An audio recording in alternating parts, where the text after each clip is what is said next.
Hello, your Uncle Spurt here, and guess who just pumped out yet another smartphone? That's right, it's our great mates Motorola. They apparently never take a holiday, and therefore by extension, neither do I. The Motorola G56 5G is their latest affordable blower, which boasts most stuff missing from flagship phones, including a headphone jack, expandable storage, etc., as well as a fully water-resistant design. So let's have a ruddy good squint at the Motorola G56 5G, and for more on the latest and greatest tech, please do subscribe and ding that notifications bell. Cheers!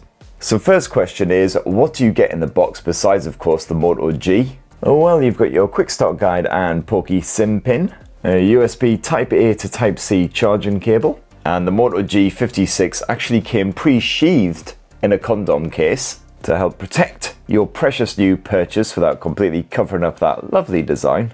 And Motorola is of course rather infamous these days for spraying their smartphone boxes with some kind of pungent perfume, with the result that the phone, and therefore yourself, ends up smelling, in the immortal words of my granddad, God rest his soul, like a hooer's handbag. However, the Moto G56 was clearly deemed too budgety for this treatment, so the box just smells like a box. Now the phone itself is just over 6.7 inches, so a proper palm filler, not helped by the fact you've got some fairly chunky bezel action going on down in this chin area, proper bit of Jimmy Hill there. Those bezels not quite symmetrical, which might annoy some people, myself included. The phone weighs 200 grams, so it's got a reasonable heft to it, and it is fairly chunky, as you can see there, so you're certainly missing out on the slimline, lightweight finish of the likes of the Edge 60 Fusion. But you do have slightly rounded edges and corners to improve the hand feel, and around back you've got that lovely soft touch finish which Motorola is going full blazing guns for. So the usual fake leathery vibe looks fantastic, adds a good bit of grip as well. So even the most sweaty palmed of patrons should find it doesn't slip from their grasp. Yeah, the Moto G56 certainly looks the biz. This here is the grey mist model, although I've got to say it looks more like a really nice light soft blue, which is a relief because I live here in the UK, I don't need more grey in my life. You can also grab the G56 5G in dazzling blue, dill or black oyster.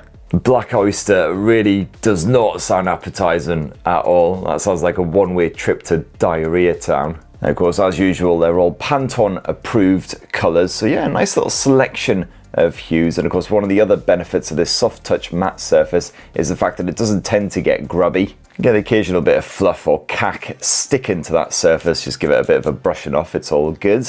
And of course, because it's not constructed from glass or plastic, no chance of it shattering or cracking if you happen to drop this blower. As for the front end, well, that's Gorilla Glass 7i, which has proven pretty hardy, reasonably resistant to scratches, which is just as well because Motorola hasn't slapped on a pre-installed screen protector. In fact, the only real weak point is the plastic frame, which is likely to scratch and dent up if you do drop the Moto G56. But overall, this Motorola blower is a bit of a tough nut, and even better, it's not just IP68 water and dust resistant, it's also IP69 rated. So not only can you fully submerge it in water for a good wee while if you fancy it, you can also absolutely blast it with water, it should still be fine. And so far, typically you only really see flagships with both of those rated, though quite a few mid-rangers are now starting to get that IP68 rated, so they can take a full-on dunking without taking any damage. And another thing I like about the G56 is the fact you've actually got an edge-mounted fingerprint sensor built into that power button rather than an in-display one. My first few days with the Moto G56, it's proved responsive and dependable. As you can see there, just a quick tap of your finger to the power button. You don't even need to push it in and you're straight into your desktops. And yeah, if you find yourself wearing gloves a lot because, you know, you're a gardener or a serial killer, well, good news, you've got Face Unlock as a backup too. And then once it's recognised you, you're straight into a tasty bit of Android 15 with a little bit of Motorola styling, but it's generally quite stock vanilla shenanigans here. And here in the UK, it comes complete with 4 years of security patching, although only 2 guaranteed Android OS updates, so Android 16 and then 17 beyond that. So not the absolute best in that department, although apparently in some regions Motorola is only offering a single Android OS update with the 4 gig of RAM model.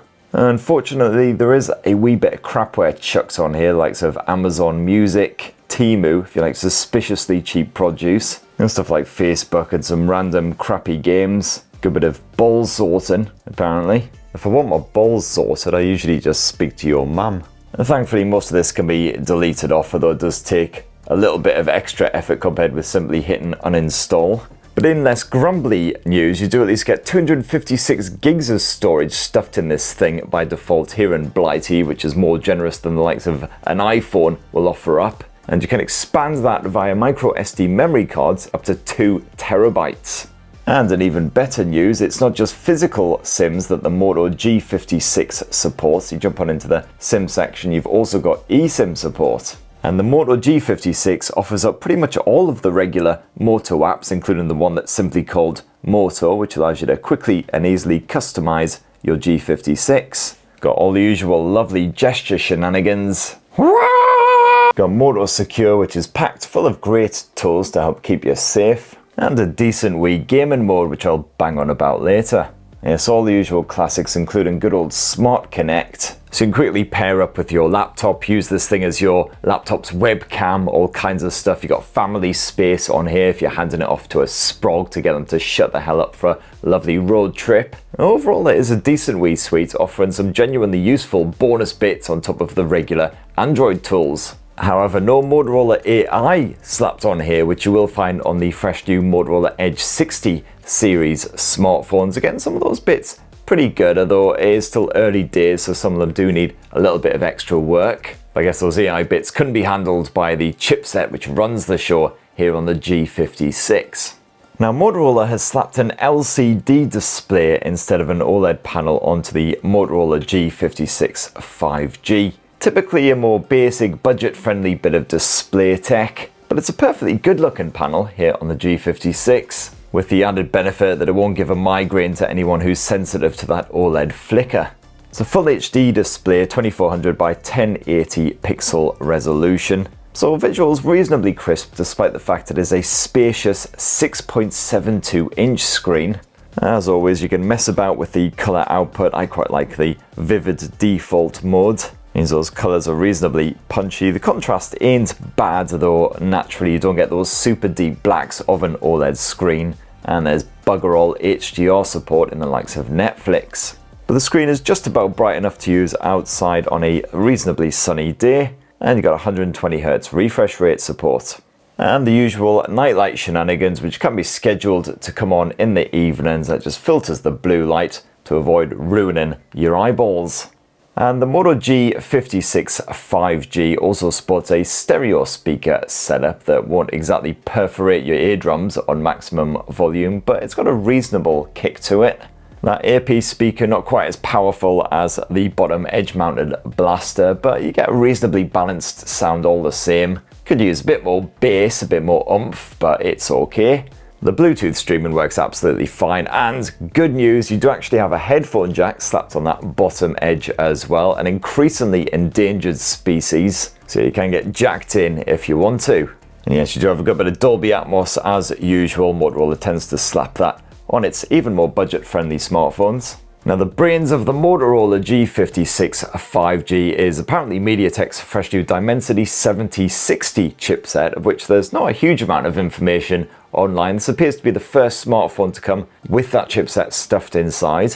That's backed by 8 gigs of RAM here on the UK model, although apparently you can pick it up with just 4 gigs in some region, which seems a bit mental. And the everyday running here on the G56 was a wee bit lethargic for the first sort of day or two, but seems a lot smoother now, seems generally happy with life. The camera app can be a wee bit juddery at times, and especially if you're trying to shoot lots of portrait snaps in quick succession, the response is, as you can see there, not the quickest. If you want to do a bit of gaming as well, I would stick to more optimized titles like PUBG and Call of Duty Mobile, for instance, which runs pretty smoothly here on the G56. I might even go as far as to say that Call of Duty Mobile was an enjoyable gaming experience if I wasn't constantly getting my arse handed to me by bloody 8-year-old snipers. But that flat display, perfectly responsive and everything. And of course, Motorola has slapped its game time toolbar on here as well, so you can quickly and easily block calls and notifications. You can screenshot or even record the action, and you do have the performance mode as well. So I've got it on turbo for a Call of Duty, but if you're playing something a bit more basic, you can stick it on balanced or even battery saving. And Motorola has crammed a 5200 mAh capacity cell into the Moto G56 5G. A respectable capacity, and certainly the battery life is good enough to keep you going all day long here on the G56, even with hours and hours and hours of screen on time, plenty of camera play, a bit of video streaming, audio streaming, Call of Duty, whatever you want to chuck at it. If you're a more moderate user, you should happily get a weekend out of a single charge of this bad boy. And it's 30-watt wired charging, which sadly, again, isn't as good as the likes of the Edge 60 Fusion, a couple other Redmi-shaped rivals, etc., but it's not terrible, and of course no wireless charging support. And then last up for this lovely wee video on the Motorola Moto G56 5G, let's have a squint at that camera tech. And it's a pretty straightforward setup, as you'd expect from a sort of more budget-friendly smartphones. You've got a 50 megapixel primary shooter using Sony's Lightyear 600 sensor, and that is backed by a very basic 8 megapixel ultra-wide angle shooter. You've got a fairly straightforward selection of bonus camera modes as well, including a dedicated Pro mode, which does have support for RAW capture and also RAW and JPEG simultaneously. Got the likes of an ultra res mode if you want to shoot at the full 50 megapixels, night vision, etc. But if you stick with just the general photo mode, well, this is the kind of pictures you can expect to be spaffed out by this thing. It's actually pretty decent when it comes to portrait snaps, as long as the lighting isn't too bulky. And certainly if you're trying to shoot in more ambient conditions, you'll start to see grain and a bit of fuzz creeping in. And the video chops of the Moto G56 5G, pretty basic as well. You can capture footage at 30 frames per second or 60 frames per second at full HD resolution. There's bugger all 4K option here. And if you shoot a lot of home movies, I'd say look elsewhere. The visuals, of course, not exactly super crisp, often thrown by tricky light, and the audio pickup's okay, but it's fine for simple shareable clips, that's about it.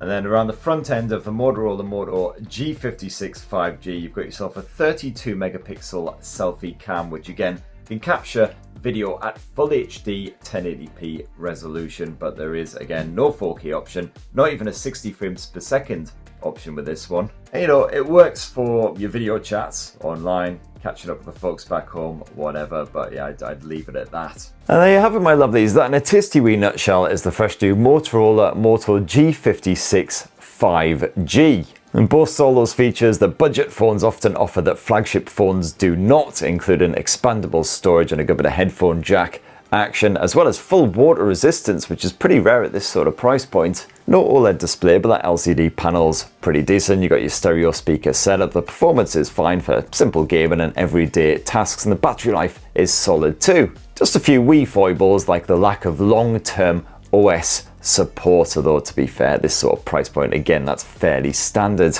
If you're looking for alternatives, I have rounded up my pick of the best budget smartphones under £300 here in the UK. So go have a squint at that if you want to know some of the biggest rivals right now. But in the meantime, it'd be great to hear your thoughts on the Motorola Moto G56 5G down below. Please do subscribe, ding that notifications bell, and have yourselves a ruddy, wonderful rest of the week. Cheers everyone, I love you all.